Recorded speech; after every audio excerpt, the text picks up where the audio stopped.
millet farmers in the Eastern Ghats, especially in the southern Eastern Ghats, and also the Eastern Ghats of India. So the foundation also, we have worked in Mandla and Dindori way back in late 2017-18. Around that, we have worked in Mandla and Dindori. Some of the references I place it in that context too. We all aware, there are people, they spoke about different kinds of millets and its value related to its nutrition and also the climate resilience and minimizing climate risk and so on. There are major millets, people aware, and we have probably not much in Mandla and Dindori region, but there are major millets, sorghum, pearl millets and finger millets are there. Finger millets are almost not there, I would say, but there are some patches we have sorghum grown in that area too. But predominantly the kodo and the little millet is very known to people over there, and the farmers, particularly the small holders in that region, tribal communities, they depend on these two major crops, the little and the kodo millet. And we all know there are women, I know in the group since morning they were talking about the problem around that, and why, problems related to the yield, problem related to the aggregation, problem related to processing facility, all that probably would have popped up. And I think I will share from the angle of the holistic approaches the foundation actually demonstrated across places, and we call it integrated approaches in millets that we essentially need to have on the ground.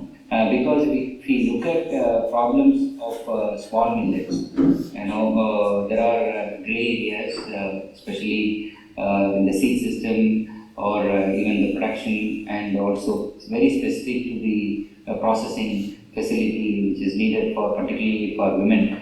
When we look at the gender role, predominantly 90% of the activity around millets, since on farm to before market day, most of them are done by women. So looking at the drudgery and provisioning of appropriate technology are very critical.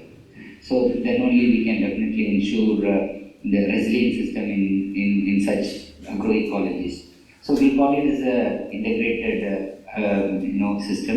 But it is saying that it's very easy, but demonstrating on the ground in many places it's very, very difficult, and unless there is a enabling policy environment is there, that is very, very difficult, and also people cooperation is the foremost very important. So the picture that will probably these are all we have published and it is available in the literature, and people would have also read it, and the nuances of it we can always discuss that. And I just wanted to share some slides portraying some picture. Many of them are farmers, so I don't want to get into the more detailing of technicalities, but to portray the kind of ecology where, how and what and where it works. So from that perspective, I teach this presentation. So we work in agroecologists, we'll say this called. So such ecology, MS Swaminathan Foundation, we used to go and work with those farmers, try to support them, which is a farmers driven, based on their issues we developed such holistic development protocols. And also we eventually federate them.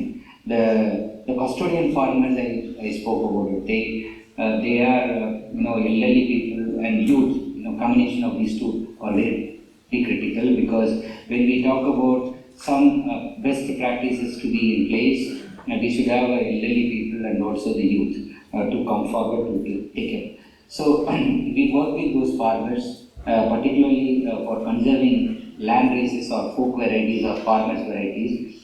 That is very important for R&D. Many contexts, when we are talking about nutrition profiling or any kind of novel research and development that has to come in, we have to also keep the land races or folk varieties or farmers varieties on farm. That has to be continued.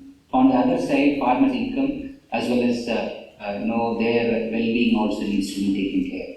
So we work with those farmers using such methods to understand what are the critical drivers for continued conservation of such farmers' variety on farm. And also we document, the best practices of a farming system, because millet is not a standalone alone crop. It goes in a good ecology, particularly soil microbial consortium is very critical for best performance of the crop. Coexisting crop and documentation of that is very critical.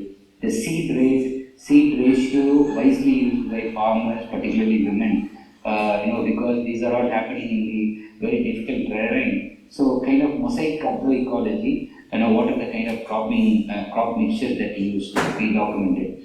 These are the traditional wisdom slowly vanishing in the landscape, kind of a Kanhar landscape. There will be many such opportunity for the researchers to look into what kind of best practices farmers they have in the shifting in alternate rainfall pattern and so on, what really works for them to minimize climate risk, minimize precipitation risk, minimize soil erosion risk. So these kind of best practices that we document. Then also we recognize custodian farmers. Mostly they are women and elderly people, and they save seeds. So the seed saving is a critical. Everything starts with seed. Even for the most underutilized or valued crop, even by the local community, there is a women, there is a elderly people. They will save for some critical reasons. So we understand the value of, from the community perspective. We try to collect those seeds, and we try to provide opportunity for a consortium. So we call it as a seed network within the group, and it provides opportunity for them to share and also conserve and also participate in the R&D, research and development. So the seed bank, community seed bank, that is what we are talking about. So that helps. But when it comes to a seed bank, always there is a problem, challenges wherever we work we face is that the sustainability of the seed bank. The perfect documentation of passport data that we do, both characterizing, morphometric characterization as well as the traditional knowledge of the crop, as well as the associated traditional utilization, use, as well as the identity of the farmer or farm family who has provided such knowledge. So that kind of a passport data that we collect. So the gender, when we talk about gender equity and equality, the participation of men is more critical than just encouraging women. So wherever possible, men also, we encourage and sensitize them the role of women, and also participating and sharing their work. So that is a kind of balanced view that we take when we talk about that. And recognizing is another critical area. So wherever possible, those who are contributing for conservation of very elite varieties, very important varieties in landscapes, we recognize them, and different context at the national level or at the state level, or even the small meetings, then they get the pride. Always, why farmers, when we closely work with them, what is the key driver for conservation of certain material? They always say that it's a pride. It's a unique variety that we conserve. Of course, there is a utilization value, but they say that this is the variety that we keep, and my father and forefather they will keep. So that's a pride always they own, the custodian farmers. So they need to be really recognized. Of course, that is also important for science and technology in many senses. Then the production, I slowly move from the conservation area. Then also there are best practices we demonstrate. Some people this morning they spoke about they participated variety selection, characterization, and so on. And that kind of a methodology is very critical in the millet context. So the women participation is very pivotal, and also the TK holders knowledge is very pivotal, and we also recognize that, and wherever possible. And many contexts that help us to tweak a bit in terms of technology. Let it be agriculture tools, or spacing, or the seed rate, and so on. Many contexts that really helps, and we try to build it in the research also. And I was talking about alternative system. This we have successfully demonstrated in our Odisha Millet Vision program. And the alternative system model that MSSRF pitched this idea with the government, and they have taken up. And with the government, there are many key partners. You will see from the slide, there are many actors out there: the community and the group farmers organization, and also National Agriculture, the agriculture research system, and also the quality control and the technical advising committee. And this really helps farmer preferred variety to grow in large scale, and this helps for suiting for the local agroecology. There are certain varieties preferred by the farmers for more productivity that goes for scale. So we should have a two-pronged strategy in that, and therefore income as well as local food culture is also, and nutrition also actually taken into consideration. And there are difficulties, of course, anywhere, everywhere. I have visited many sites in Mandla and Dindori region, and it's a very beautiful terrain, but very limited physical access to the farmers. There is a, people are talking about aflatoxin. Dr. Ruth used to talk about that, and there are many difficulties, and it is coinciding with other paddy and other harvesting system, lack of physical assets, and moisture, there is lack of assets for moisture control. There are many difficulties, and mandi at the level at Mandla, Indori, how it is maintained, how it is back, and how it is moving to Nasik. These are the critical elements one has to really look at it.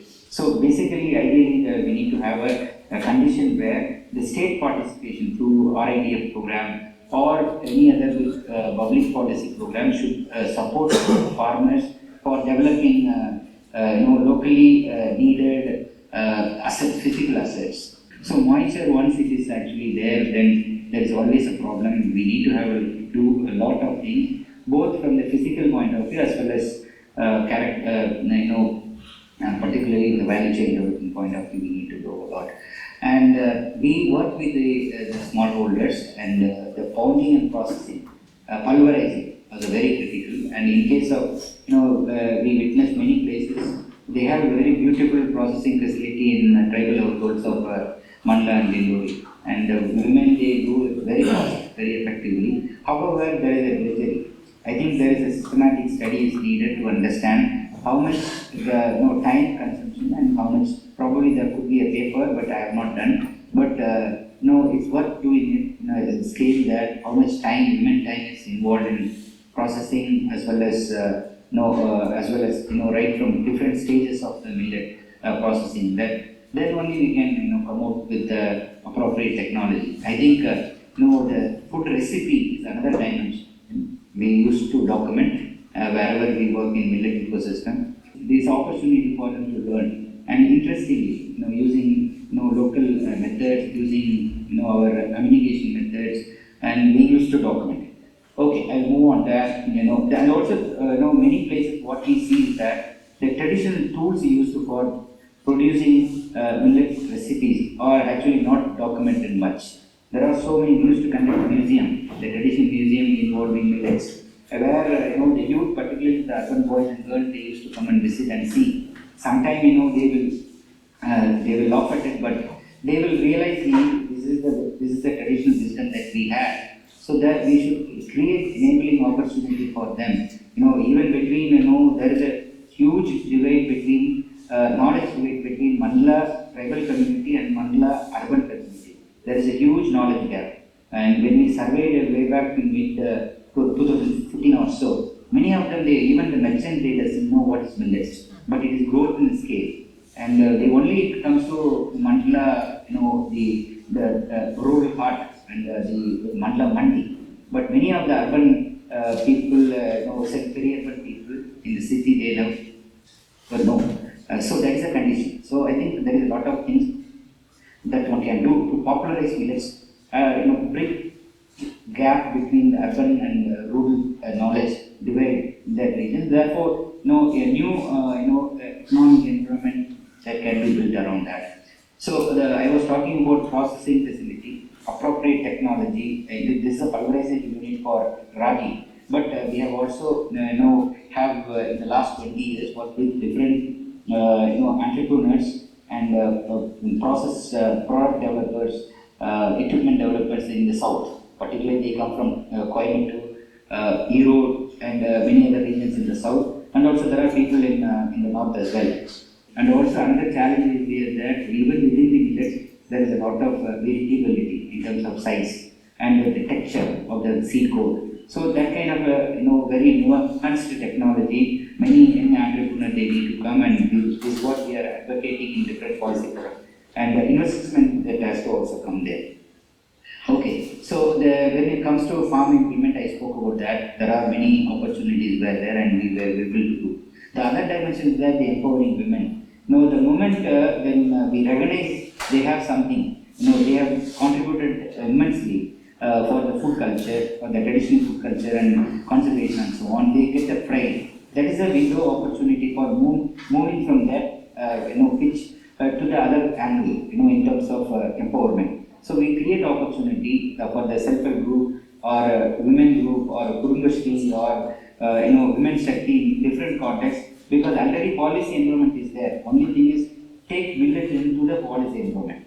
And the millet nutrition, everybody aware of it. Here, this very good opportunity in my opinion. The kodo and cooking in large scale, and I think the several district after district, I think, of course, when we conducted our study, many of the farmers, 89% of the farmers, they were saying that millet production is also declining. Nevertheless, I think even now, across India, if you look at the kodo production happens a lot in Madhya Pradesh. That's a very good opportunity. Try to connect with the nutrition, and it has got among many of the millets. Millet has particularly the kodo and barnyard, but barnyard millet is not there. Kodo millet has got a very good opportunity to explore in the area of diabetes and other lifestyle diseases and so on. So I think that's the area, but how to contextualize it for the local community benefit. So what we do is that we create different mixes, different local level products. Try to connect with the ecotourism opportunity. Kanha is a very good opportunity for that matter. So that is how we build many cases in Koraput region as well as Kolli region and with many other constituency partners. Wherever we work across the country, we use this template of create the local image building for the local community. So and you see some of the infrastructure facility on the right side that we leverage from the state. The state government, they have to provide lot of inputs because unless otherwise the state government involvement is there, mere our support, NGO support or funder support is not enough.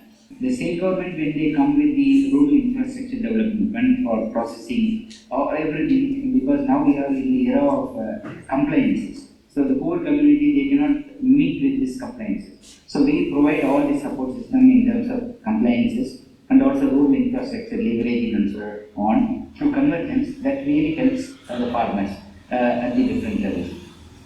And we create market opportunity moving from the tribal agroecology to the peri-urban agroecology. We also initially we tried with placing it in super bazaar, urban market and so on. But there are some compliances, difficulties and so on. Then we went for a targeting approach, particularly organic stores, health industries, and local peri-urban market systems, pushcart vendors. So such opportunities we tried out. In fact, I conducted a market survey in mid 2015 or so, in a completely tracing. I will share one of the slides about the literature, tracing the value chain from Manda and Tinduri to Nasi. And and then the other dimension is that I feel strongly is very critical even if you are working in a tribal ecology. If you are working with the school,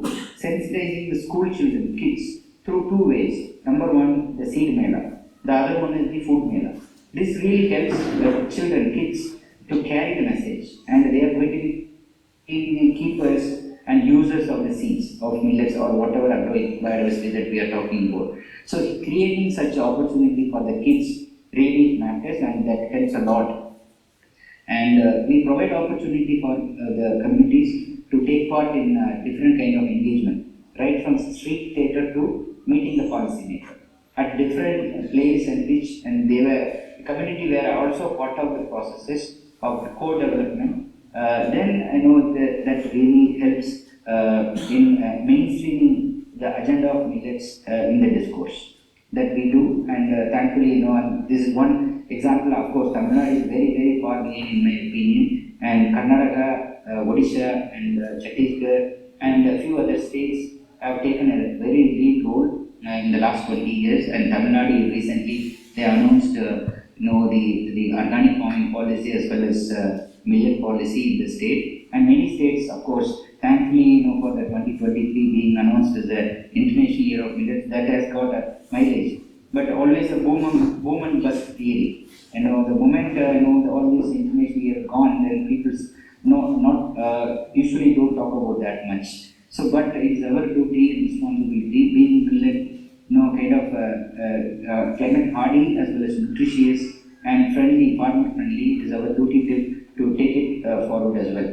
And some of the publications, people would have read it, and we conducted this study with the support of Biodiversity International and IFAD, and with the local partner, ASA, you may be knowing, Action for Social Advancement. It's a 3.5 years project, but we could be able to support them in joining hands, providing them whatever we have learned in other ecology, we try to demonstrate. And 2 areas, one is the value chain study that we have done, and also we help them in terms of establishing millet missions with the farmer producer organizations.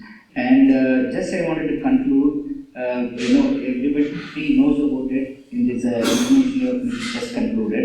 Recently, the book on the left side talked about orphan crops that include millets. 2018, we conducted millet monsoon and markets. It's a international conference, and recently Dr. Ruth also delivered a keynote speech in one of the session, and it's all about millet for food, health, and livelihood security.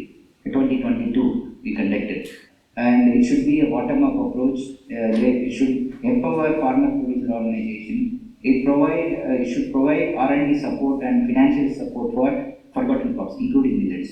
Millets, of course, got a kind of support in the few years, last decade or so, but there are many other crops actually co-evolved and co-actually lived with millets, or needs to have attention. So we are working towards that now, and I think Dr. Ruth, I stop here. If there are any specific suggestions and questions, and I am happy to answer that. Thank you. Thank you.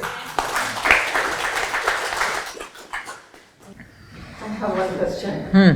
Of all of these many interventions that you talked about, the nutrient literacy, the children, the melas, the machinery, the processing, which do you think is I know it all is one ecosystem, but is there any kind of intervention that you see has really pushed forward in where you developed this ecosystem? What's the key? Suppose but there is what is working across, creating interest. Whatever I have seen across places is that reducing women drudgery, provisioning of appropriate equipments and processing facility. That really helps, because that is not only helping reducing drudgery, and also it's a key driver for women to think about go ahead with millets. Okay, thank you so much, Oliver. That was just so rich and so much information.